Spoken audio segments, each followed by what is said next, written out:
Ilan po sa ating mga kababayan na may kinakaharap na sakit sa balat na tinatawag na psoriasis. Kaya binuo ang Psoriasis Philippines. Layunin ng grupo na mapalawak pa ang kaalaman tungkol sa sakit na ito. Bukod pa ito sa pagresponde sa mga tulad nilang may pinagdaraanan ng ganitong kalagayan. Narinig niyo na ba ang sakit na psoriasis? Ito'y isang uri ng sakit sa balat kung saan ang iba ay nagkakaroon ng tila pasa-pasa sa katawan, habang ang iba naman ay parang nagbabalat. May iba't ibang klaseng type ng psoriatic disease. Ang common type is yung psoriasis vulgaris, which is yung patch-patch nga, yung malalaking patch sa balat, yung mapula, tapos may mga scales na puti. Pero usually nag-start yun sa scalp, so meron scalp psoriasis, tapos meron ding nail psoriasis, tapos meron ding mga rare condition tulad ng generalized pustular psoriasis, kasi pag nag-flare ang isang tao na may GPP or generalized pustular psoriasis, nagnanana yung buong katawan niya. Kailangan mo talaga ng immediate na response ng doktor or kailangan ng hospital ka agad. So may isa pang rare type, yung erythrodermic psoriasis. Ito yung talagang all over the body, yung pulang-pula ka, tapos nag-shed ka ng too much skin. So yun. Erythrodermic psoriasis, rare type din yun. So meron pa rin yung palmoplantar pustular psoriasis sa mga palms naman at saka soles ng feet. Yun yung isa pang type ng psoriatic disease. Tapos yun nga, yung irreversible na psoriatic arthritis na pag tinamaan ka, hindi na, yung buto mo, na siya, deform na. Any age, may mga cases kami as young as 2 months old nagkakaroon or working age nagkakaroon. Wala pong pinipiling edad, wala rin pong pinipili na kasarian.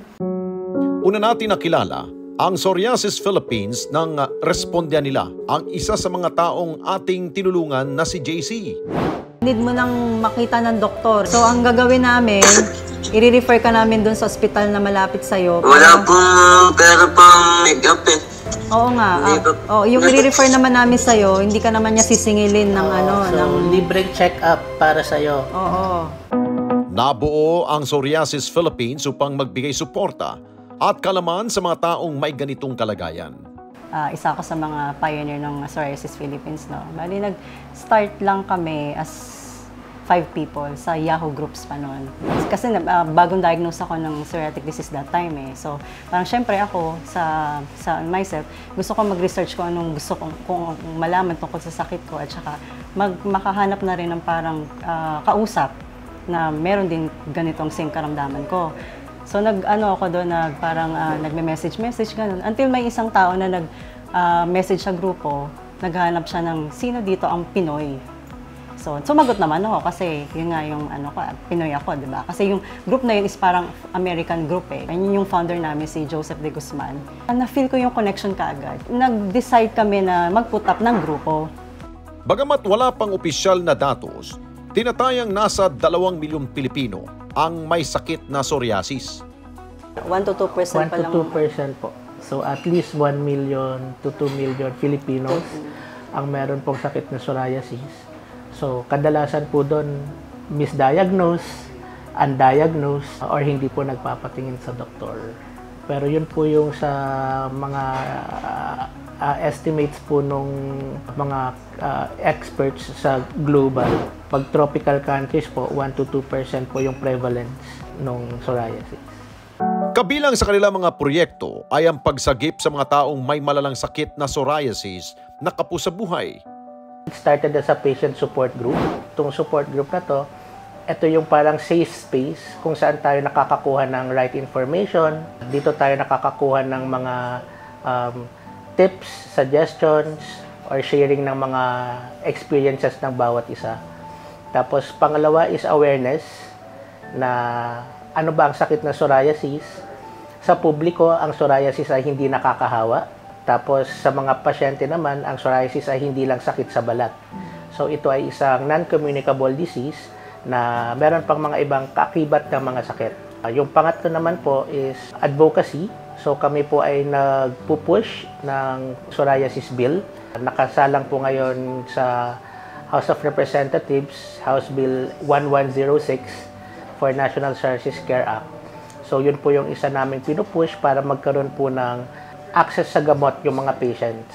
Kasi sa ngayon, wala pa po kaming PhilHealth package. Tapos yung mga bagong gamot na tinatawag na biologics, yun po yung mga mahal po talaga na gamutan. Tapos meron din po kaming patient navigation. Kung yung mga patients nagtatanong sa amin, may ma-recommend ba kayong doctor dito sa lugar na to? Anong hospital na pwede naming puntahan? Ano po ba yung mga pwedeng lapitan ng mga institution ng government to ask help? Yun do, tumutulong din po kami doon. And isa rin na part is yung tinatawag po namin na patient rescue. Ito naman po yung talagang mga walang kakayahan na malayo po talaga, mga nasa probinsya na kailangan talaga immediate madala sila sa hospital. So tinutulungan din po namin sila. May mga partners po kami na iba-ibang mga government hospitals para doon po namin sila dalhin.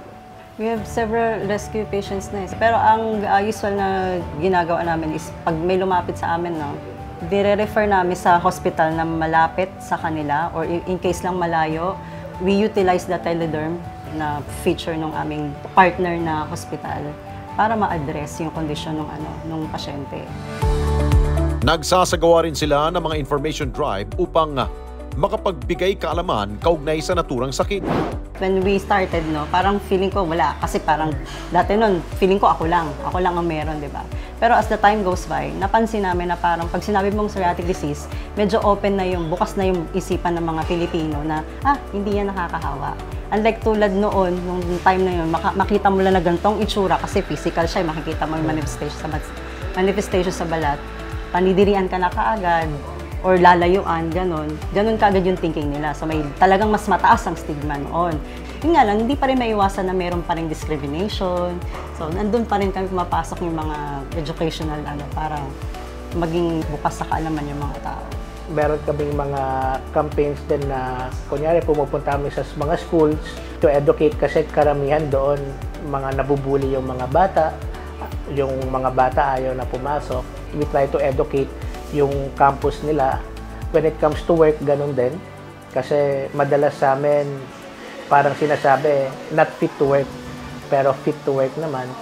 So, kung may mga patients din na nag-a-ask na, pwede ba kayo magkaroon ng sensitivity training about psoriasis dito sa company namin, we also do that. May mga speakers na kami ready for that. May mga patient, kami, nagbibigay ng patient perspective, tas mga doctors to explain doon sa group kung ano yung psoriatic disease, may rheumatologist na mag-explain na merong ganitong rin, na hindi lang sa balat makikita yung psoriatic disease. Bagamat kulang sa pondo, ginagawa nila ang lahat ng kaya nilang itulong sa mga katulad nila ng pinagdaraanan. Kami po ay NGO, non-profit organization po ang Psoriasis Philippines. Hindi po kami foundation. At kami po lahat, volunteers lang din po. Wala po kaming full staff. And kung meron po kaming extra na budget, minsan, binibigyan din po namin sila ng labs, or konting gamot, whatever help we can extend po, like moisturizer, yung sa moisturizer na ganun po. Initial lang naman, supply. Kasi we can only do so much na hindi naman hindi namin kayang i-sustain lahat yung monthly na pangailangan namin. Kung lang yung so pagka may may mga pasyenteng lumapit sa amin, usually nilalapit namin din siya sa may mga gustong mag-help, mag-donate, yun po. May video account po kami at saka may GCash account po. Iniengganyo rin nila lahat ng kanilang nirerespondihan na huwag mawala ng pag-asa. Kung newly diagnosed kayo, don't lose hope. Kasi nga sabi ko kanina, kasi andito kami para magbigay ng pag-asa sa inyo. Hindi kayo nag-iisa. So yun lang, tuloy-tuloy lang sa buhay, laban lang. Huwag po tayong susuko kahit mahirap, pero kung maalagaan po natin ng tama ang ating sarili, magiging maayos din po yung kalagayan po natin. And most of the patients, nung nagkaroon sila ng psoriasis, parang huminto na yung mundo nila, feeling nila wala na silang magagawa, wala na silang mararating. Yun yung isa pang message na binibigay ni Soarfield na kahit tayo may sakit na ganito, we can still be fruitful, we can still contribute to the society. There's always hope. Noong nalaman nila na may psoriasis ako,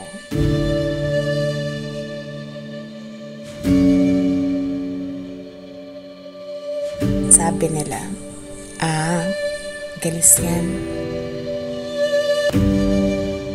Sabi nila, baka may nakain lang daw ako na hindi maganda. Sabi nila, sa hangin daw ito nakukuha. Mawawala rin daw to. Sabi nila, gamitin mo ito. Magsabon ka nito. Uminom ka nito. Gagaling ka. Sabi nila, mag-sweater na lang daw ako para walang makakita. Sabi nila, lumayo ako. Baka nakakahawa yung balat ko.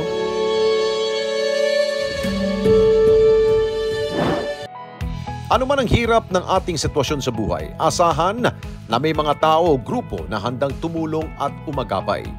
Kailangan lamang ay maniwala at matyaga nating hanapin ang re-responde sa ating mga karesponde natin dito sa Net25. Umabot na po ng 1 million subscribers ang ating YouTube channel. Kaya naman, masaya kami na ibahagi sa inyo na natanggap na natin ang YouTube Gold Play button. Dahil po yan sa walang sawa ninyong pagtangkilik sa mga programa ng Net25.